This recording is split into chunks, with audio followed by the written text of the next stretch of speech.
Hey everybody, welcome to the Frontier Preppers channel. My name is Billy and today we're going to be talking about why do we prepare for the worst and hope for the best. But before we do that, if you don't mind, check our content, see if you like it. If you do, consider subscribing, sharing our videos, liking our videos, and most importantly, hit that notification bell and we'll let you know when we post new content. Without further ado, let's discuss. I was talking to an individual the other day and flat out that individual asked me, why are you so paranoid and why do you feel the need to prepare all the time? The answer is very simple.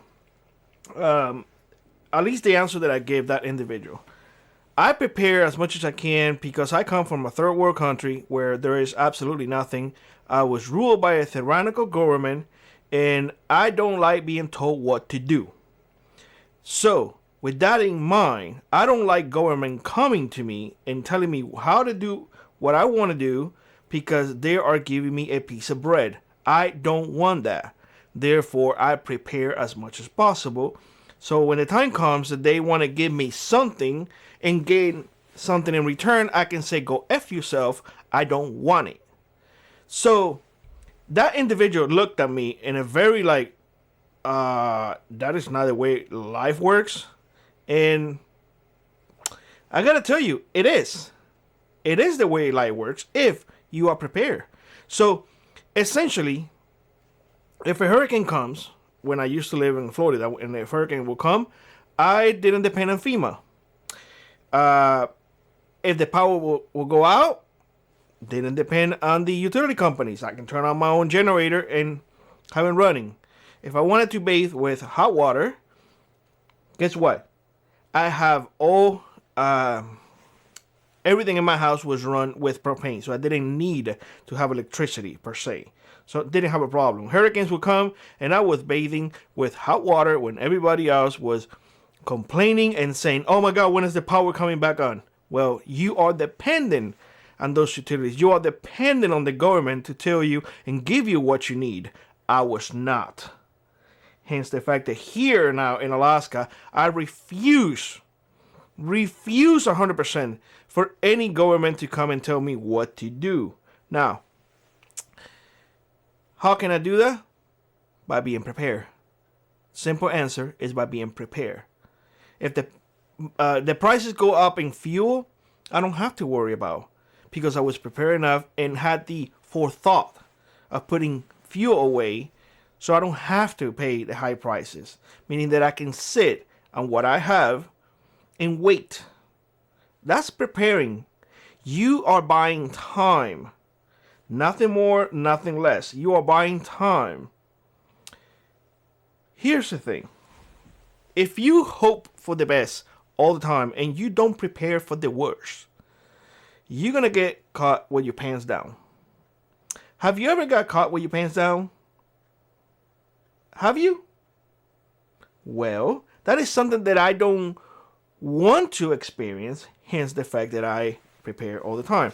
Now, in this channel, we provide examples of the things that we do. We don't tell you what to do, we show you what we do.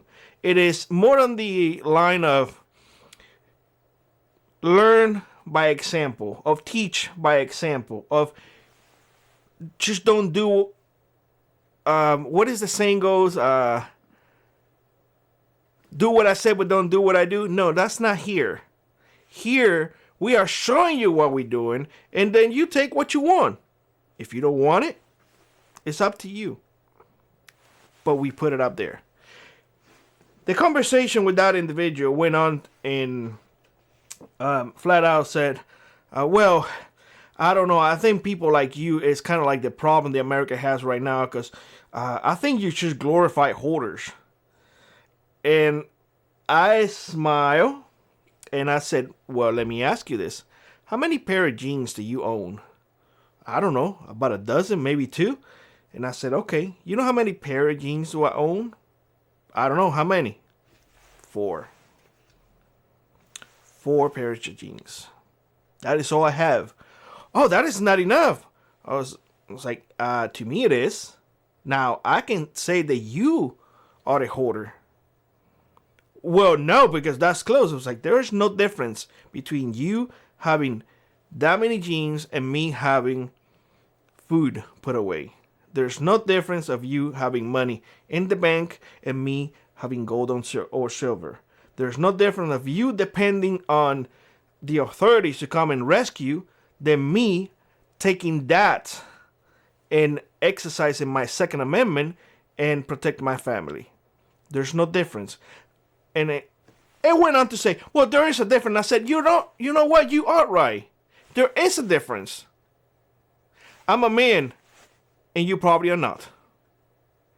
That's when the conversation went south. Conversation went south because now I am questioning that individual manhood. Oh, I'm a man. Are you a man? Are you able to provide for your family? Are you able to protect your family? Are you after I said a few things, I said, you know what? I don't think it is worth my time explaining to you why you're not a man. I really don't. Well, but you offended me. I said, no. I have said the truth. If you get offended by the truth, there lies your problem. There is nothing wrong with being prepared. The wrong comes from people like you who refuse to open their eyes, who refuse to admit that there is a problem, who refuse to understand that our government is constantly against us, who refuse to understand that paying income tax is theft. You are being robbed and you think it's okay because you have been indoctrinated. It is wrong because you want me to be asleep just like you. And it's even more wrong because you want me to be a sheep like you. That would never happen.